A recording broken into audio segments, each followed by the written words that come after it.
Good evening दोस्तों, कैसे हैं आप सभी लोग। उम्मीद करती हूँ कि आप सभी अच्छे होंगे और अपनी अपनी पढ़ाई में लगे होंगे। मैं पूजा आप सभी का स्वागत करती हूँ अपने यूट्यूब चैनल पर, पूजा हिंदी कोचिंग पर।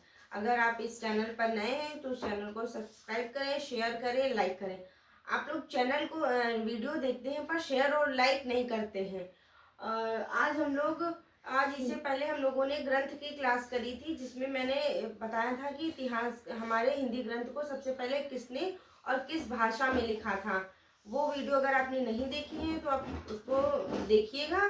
और आज हम लोग व्याकरण के क्लास स्टार्ट करते हैं कि व्याकरण किसे कहते हैं। व्याकरण में सबसे पहले वर्णमाला आता है। तो आज मैंने वर्णमाला का ही टॉपिक लिया है कि वर्णमाला किसे कहते हैं। वर्णमाला की एक डेफिनेशन है कि वर्णों के निश्चित और क्रमबद्ध समूह को वर्णमाला कहते हैं। वर्ण क्या है? जिनके टुकड़े या खंड ना हो सके वो वर्ण कहलाते हैं। ध्वनि क्या होती है? ध्वनि वो होती है जो हमारे मुख से आवाज निकलती है और आपके कानों तक पहुंचती है, वो ध्वनि कहलाती है। तो चलिए आज हम लोग वर्णमाला के बारे में पढ़ते हैं। स्टार्ट करते हैं अपना टॉपिक कि वर्णमाला में कुल कितने वर्ण होते हैं।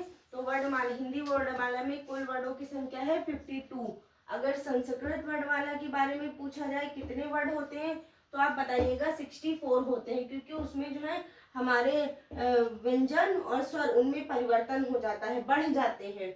कुल स्वर कितने हैं हिंदी में? 11। कहां से लेकर कहां तक? आ से लेकर अ तक। बाकी जो अंग और आह है वो हमारे अयोगमा में आते हैं। कुल व्यंजन कितने हैं? 33। अगर कुल व्यंजन पूछा जाए तो 33 बताइएगा। अगर कुल स्पर्शी व्यंजन पूछा जाए, स्पर्शी व्यंजन, तो आप बताइएगा 25। वो जो क ख वाले वर्ग में नहीं 5 में डिवाइड होते हैं, 5 करके 25 में बटे होते हैं, तो वो होते हैं 25। और कुल व्यंजन अगर पूछे तो आप 33 बताइएगा। संयुक्त स्वरों की संख्या कितनी होती है? 4।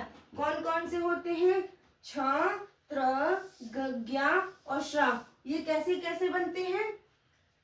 छ हमारा बनता है क प्लस शा को मिलाकर आधा का और बराबर श्रम। और त्र कैसे बनता है? इसमें आधा ता प्लस रा मिलाकर त्र बनता है। ज्ञा कैसे बनता है? आधा जा प्लस या मिलाकर के ज्ञा बनता है। और ये श्रा कैसे बनता है? आधा सा प्लस रा मिला के श्रा बनता है। ये भी पूछा जाता है पेपर में, ये बीपीएससी में पूछा गया था सवाल कि श्रा कैसे बनता है। उसमें ऐसा ऑप्शन दिया था का प्लस श्रा बराबर श्रा। ये आप ध्यान रखिएगा, ये आधा का होता है। ये जो हलंत होता है ये स्वर को आधा कर देता है। अगर ये आप हलंत नहीं लगाएंगे तो इसको पूरा समझा जाएगा। उसमें क्वेश्चन पूछा गया था कि भाषा कैसे बनती है, तो संस्कृत में जो भाषा उसमें ये दिया गया था, हलंत नहीं लगाया था। उन लोगों ने माना नहीं था, लेकिन वो सवाल गलत था। हलंत आप जब तक नहीं लगाएंगे तब तक वो स्वर आधा नहीं होता है। और संयुक्त स्वरों की संख्या हमारी 4 होती है। संयुक्त स्वर कितने होते हैं? 4। ए, ऐ, ओ, औ। ये कैसे कैसे बनते हैं? ये बनता है आ प्लस ई मिला करके ए बनता है। ए कौन सी संधि में होता है कमेंट करके बताइएगा मुझे। और ए कैसे बनता है? आ प्लस ए मिलाकर आई बनता है। ओ कैसे बनता है? आ प्लस उ मिलाकर के ओ बनता है। और औ कैसे बनता है? आ प्लस ओ मिलाकर के औ बनता है।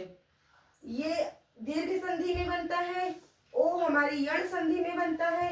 ए हमारी दीर्घ संधि में बनता है और ए हमारी यण संधि में बनता है। ये संधि में भी पूछे जाते हैं। और अंतस्थ व्यंजन 4 होते हैं। कौन कौन से? य, र, ल, व। और ये जो य है और ये जो व है, इन दोनों को ही अर्ध स्वर कहा जाता है। इनको अर्ध स्वर में भी गिना जाता है। अगर पूछे कि अर्ध स्वर क्या है तो आप बताइएगा। अर्ध स्वर 2 होते हैं, य और व। बचा ये रा। इस रा को क्या कहते हैं? ये अगर आपको समझ में आ गया तो मैं इसको यहाँ पे इरेज कर देती हूँ। ये समझाने वाला पार्ट है, अभी आप इसको समझिएगा थोड़ा। जो हमारे अंतस्थ व्यंजन होते हैं इधर मैं लिख रही हूँ, आपको दिखेगा या रा ल वा। अगर पूछे अंतस्थ व्यंजन कितने हैं तो बता दीजिएगा 4। इसमें से ये जो ये जो ला होता है ये हमारा पार्श्विक होता है, पार्श्विक ध्वनि है। इसको उच्चारण करते समय हमारी जो जीभ होती है वो तालू से टकराती है, तो इसको हम जो वायु निकलती है, प्राण वायु, वो साइड से निकलती है, तो इसको पार्श्विक ध्वनि कहा जाता है। और ये जो ला होता है इसको लुंठित बोलते हैं, क्योंकि इसको उच्चारण करते समय जो जीभ होती है वो रोल हो जाती है। करके देखिएगा, रा को लुंठित बोला जाता है, ला को पार्श्विक कहते हैं, बाकी ये दो अर्ध स्वर भी होते हैं और ये चारों मिलकर अंतस्थ व्यंजन भी बनाते हैं। अंतस्थ व्यंजन इनको कैसे कहते हैं, क्योंकि जिन वर्णों के उच्चारण में स्वर से कम और व्यंजन से कम स्वर से अधिक ध्वनि लगती है, उन्हें हम अंतस्थ व्यंजन कहते हैं। एक बार मैं आपको ये फिर से बता देती हूँ, उसके बाद ये इरेज करके बहुत इंपॉर्टेंट बताऊंगी जो क्वेश्चन पूछे जाते हैं। कुल वर्ण कितने होते हैं 42 हिंदी में, और संस्कृत में पूछे तो 64 आप बताइएगा। कुल स्वर कितने होते हैं 11 क से लेकर ओ तक। कुल व्यंजन कितने होते हैं 33। इनकी परिभाषा तो आपको पता है, जिन वर्णों के उच्चारण करने जो वर्ण मतलब स्वतंत्रता से उच्चारित हो जाए उन्हें हम स्वर कहते हैं। जिन वर्णों के उच्चारण करने में हमें स्वरों की मदद लेनी पड़े वो हमारे व्यंजन कहलाते हैं। संयुक्त स्वर कितने होते हैं 4। संयुक्त व्यंजन होते हैं 4, संयुक्त स्वर होते हैं 4, दोनों 4 ही 4 होते हैं। और अयोगवाह कितने होते हैं 2, अर्ध स्वर भी होते हैं 2। तो अगर आपको ये समझ में आ गया हो तो मैं आगे बताऊं। ये आप इरेज कर लीजिए। इसमें थोड़ा सा क्वेश्चन जो बहुत इंपॉर्टेंट है पूछा जाता है वो आप एक बार सुन लीजिए। वो है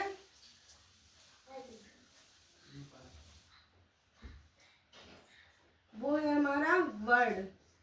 अभी ये बताइए ये क्या है शब्द, ये मुझे बताइए क्या है ये, और ये ध्वनि। अगर पूछी जाए कि भाषा की सबसे छोटी इकाई, भाषा की सबसे छोटी मौखिक इकाई क्या है तो ध्वनि। ये हमारी क्या है सबसे छोटी मौखिक इकाई, हमारी नहीं वर्ड की, आप समझिएगा। मौखिक इकाई, वर्ड की सबसे छोटी मौखिक इकाई किसको कहते हैं वर्ड को। और ये शब्द क्या है हमारी, ये सार्थक इकाई है, सार्थक इकाई छोटी। अगर क्वेश्चन में ये सार्थक शब्द आए और पूछे कि भाषा की सबसे छोटी सार्थक इकाई कौन सी है, ये 3 ऑप्शन में दिए हो तो सार्थक इकाई में आप शब्द लगाइएगा।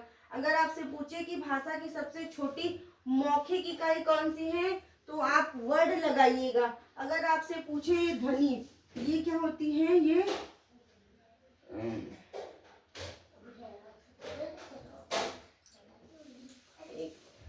ये ध्वनि हमारी मौखिक इकाई है और ये हमारी लिखित इकाई है, यानी कि जो हम लिखते हैं। भाषा की सबसे छोटी लिखित इकाई वर्ड, भाषा की सबसे छोटी सार्थक इकाई शब्द, और भाषा की सबसे छोटी मौखिक इकाई ध्वनि। ये आप क्वेश्चन जरूर पूछिएगा, ये पेपर में पूछा गया है एक बार। तो उम्मीद करती हूँ कि आपको आज का वीडियो अच्छा लगा होगा। अगर आपको वीडियो अच्छी लगी है तो चैनल को सब्सक्राइब करें, शेयर करें, लाइक करें। अब हम मिलते हैं आपसे नेक्स्ट वीडियो में, तब तक के लिए गुड नाइट।